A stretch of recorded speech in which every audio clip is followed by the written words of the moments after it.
What's going on, Schmitty Garage?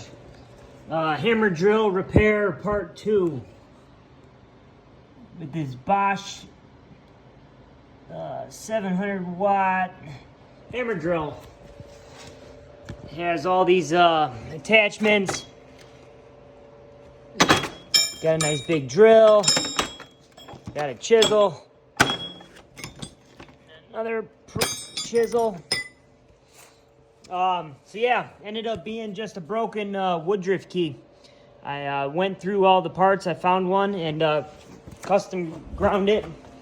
We got, so here's a woodruff key. It wasn't the right size, so I found one that was closest, and then I custom ground it to make it fit. So then watch this, this is pretty cool.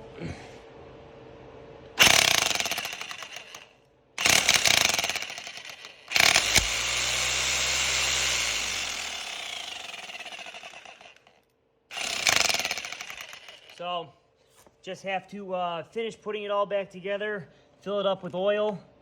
Need to reattach this ground clamp that broke off. And yeah, got a hammer drill all fixed up and ready to go. Gonna have to go break something. All right, peace.